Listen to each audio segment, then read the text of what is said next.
अस्सलाम वालेकुम dear students welcome to another video of Bukhari English channel 786। और आज की इस वीडियो में मैं आपको उन 3 सब्जेक्ट्स के बारे में बताऊंगा कि जो आपके सिलेबस में शामिल हैं और जिनके ऊपर अगर आपकी पकड़ हो जाए तो मैं समझता हूं कि अंग्रेज़ी ज़ुबान, अंग्रेज़ी लिटरेचर आपके लिए कोई मसला नहीं रहेगा। लेकिन शर्त यह है कि आप पूरी ईमानदारी के साथ और पूरी मुस्तकिल मिजाजी के साथ उन सब्जेक्ट्स के ऊपर काम करें। डेली उनके लिए थोड़ा सा टाइम आप निकालें और डेली उनमें से कोई ना कोई एक तो आप पढ़ें। बेहतर तो ये होगा कि आप सबको साथ लेकर चलें, लेकिन बाद लोगों के लिए ये मुश्किल होती है, तो आप कम से कम डेली उन तीनों में से कोई एक चीज़ निकाल के लाजमी निकाल लें और उस पर काम करें और आहिस्ता आहिस्ता उनके टॉपिक्स को कवर करते जाएं। नतीजा ये निकलेगा कि चंद महीनों में ही आपको ये जो इतना बड़ा पहाड़ नज़र आता है अंग्रेज़ी ज़ुबान और उसके टेस्ट और एग्ज़ाम्स के अंदर आप बेचैनी का शिकार होते हैं, वो सब चीज़ ख़त्म हो जाएगी और आप बड़े रिलैक्स होकर अपने तमाम टेस्ट एग्ज़ाम्स और हर चीज़ को कंडक्ट करेंगे। डियर स्टूडेंट्स, वीडियो में आगे बढ़ने से पहले मैं चाहता हूँ, जिस तरह हर यूट्यूबर की विश होती है कि आप मेरे चैनल बुखारी इंग्लिश चैनल 786 को सब्सक्राइब करें, घंटी का निशान है उसको दबाएं, ऑल की ऑप्शन को सिलेक्ट करें ताकि आपको मेरी तमाम वीडियोस के नोटिफिकेशन टाइम पे मिलते रहें। तो बात करते हैं उन 3 सब्जेक्ट्स की जो आपको अगर आ जाती हैं तो मैं समझता हूं कि आपकी अंग्रेज़ी ज़ुबान पर और अंग्रेज़ी अदब पर आपकी जो पकड़ है वो बहुत ही मजबूत हो जाएगी। हम इन तीनों सब्जेक्ट्स को जस्ट एज सब्जेक्ट्स के तौर पर ही लेते हैं और यही समझते हैं कि बस ठीक है यार, ये भी मेरे सेमेस्टर का एक सब्जेक्ट है तो मैंने इसको पढ़ना है और पास करना है और इसकी कोई ख़ास इंपॉर्टेंस नहीं है, सारा कुछ इंग्लिश ही है तो बस ठीक है। लेकिन ऐसा नहीं है दोस्तों। याद रखिएगा कि हमारे बीएस इंग्लिश में जितने भी बीएस प्रोग्राम्स हैं, बस सब्जेक्ट्स इतने ज़्यादा इम्पॉर्टेंट होते हैं कि उनको उन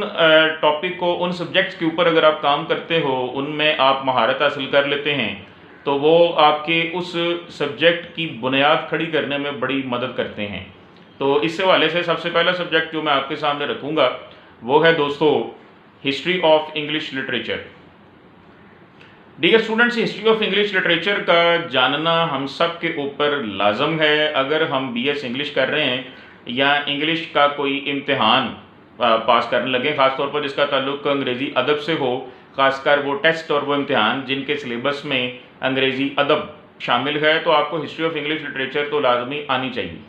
अब हिस्ट्री ऑफ इंग्लिश लिटरेचर को बच्चे बहुत बोरिंग समझते हैं और बस कोशिश करते हैं कि किसी तरह थोड़ी बहुत बातें सीख ली जाएं। मिसाल के तौर पे जी विक्टोरियन एज जो है वो नॉवल की एज है, रोमांटिक एज जो है जी वो पोइट्री का दौर है और एलिजाबेथन एज जो है वो ड्रामे का दौर है। वो मोटी मोटी बातें 4-5 शेक्सपियर और जनाब क्रिस्टोफर मार्लो है और उधर से जनाब जॉन डन है और मिल्टन है। और अगर आप रोमांटिक्स की बात करें तो यहाँ पर कीट्स और ये वर्ड्सवर्थ और कॉलरिज वगैरह आ जाते हैं। मतलब मोटी मोटी बातें बच्चे याद कर लेते हैं, वो इस सब्जेक्ट्स की इंपॉर्टेंस को समझते नहीं हैं, इसको बहुत मुख्तसर करके अटैम्प्ट करने की कोशिश करते हैं। लेकिन हिस्ट्री ऑफ इंग्लिश लिटरेचर आपके अंग्रेज़ी अदब की बुनियाद को फराहम करता है। अगर आप इसके अंदर महारत हासिल करते हैं तो आपको तमाम जितनी भी जॉनरास हैं, पोइट्री है, ड्रामा है, नावल है, क्रिटिसिज्म, प्रोज़, सब की बुनियादें कहाँ से स्टार्ट हुई हैं वो आपको पता चल जाता है और फिर दरमियान में ये कौन कौन सी स्टेज से गुजरे हैं वो आपको पता चलता है और अब ये किस शक्ल में हैं वो आपको पता चलता है और किस किस दौर में कौन कौन सा लिखारी था, मुसन्नफ़ था, ड्रामाटिस्ट था, नॉवलिस्ट था, क्या क्या उनका तरीक़ाकार था, क्या क्या उन्होंने कॉन्ट्रीब्यूट किया है, ये सब कुछ आपको हिस्ट्री ऑफ इंग्लिश लिटरेचर से पता चलता है। तो लिहाजा अगर आप किसी भी चीज़ के माहिर बनना चाहते हैं, किसी भी चीज़ के स्पेशलिस्ट बनना चाहते हैं तो बिल्कुल ज़ीरो से स्टार्ट करना होता है। तो आप हिस्ट्री ऑफ इंग्लिश लिटरेचर को खसूसी टाइम दिया करें, चाहे ये आपके सेमेस्टर से अब शामिल नहीं भी हो तो फिर भी आप इसके ऊपर खसूसी तवज्जो करें। रोज़ाना इसको कोई ना कोई थोड़ा बहुत टाइम कंट्रीब्यूट करें, किसी ना किसी एज के बारे में रोज़ाना कुछ ना कुछ जानें, अपने पास नोट करें और फिर देखिएगा कि ये सब्जेक्ट आपकी कितनी हेल्प करता है। स्टूडेंट्स, दूसरी जो किताब आप लोगों को जिसके ऊपर बहुत ज़्यादा काम करना है और जो आपको बहुत ज़्यादा BS English language and literature समझने में हेल्प करेगी, वो दूसरी किताब का नाम है इंट्रोडक्शन टू लिटरेरी स्टडीज़। क्योंकि जहाँ पर हिस्ट्री ऑफ इंग्लिश लिटरेचर आपको हिस्टोरिकल इन्फॉर्मेशन देता है सब्जेक्ट के बारे में, वहाँ इंट्रोडक्शन टू लिटरेरी स्टडीज़ जो है वो आपको टेक्निकल इन्फॉर्मेशन देता है। आपको टेक्निकली तमाम चीज़ों के बारे में पता चलता है। मिसाल के तौर पर अगर हम ड्रामा की बात करें तो ये आपको बताता है ये सब्जेक्ट के लफ्ज़ ड्रामा कहाँ से निकला है, ड्रामा होता क्या है, ड्रामा जो है जी उसकी प्रॉपर डेफिनेशन क्या है, क्या क्या चीज़ें मिलें तो एक ड्रामा बनता है, ड्रामा जो है वो उसकी टाइप्स कितनी हैं, और ये सारी चीज़ें जो हैं टेक्निकल जो चीज़ें हैं ये आपको जनाब इंट्रोडक्शन टू लिटरेरी स्टडीज़ का सब्जेक्ट फराहम करता है। अगर आपने हिस्टोरिकल इन्फॉर्मेशन लेनी है तो हिस्ट्री ऑफ इंग्लिश लिटरेचर, और अगर आपने टेक्निकल इन्फॉर्मेशन लेनी है तो इंट्रोडक्शन टू लिटरेरी स्टडीज़।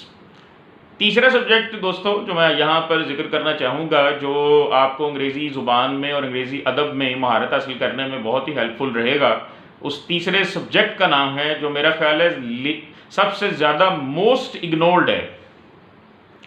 और जिसकी अहमियत आपके नज़दीक कभी भी नहीं रही, और अब भी अगर मैं बात करूँगा तो आप में से बाद बच्चे बच्चियाँ कहेंगे कि ये तो कोई बात ही नहीं है, हमें क्या अब इस स्टेज तक आते आते क्या ये मजमून नहीं आता होगा, लेकिन आपको नहीं आता।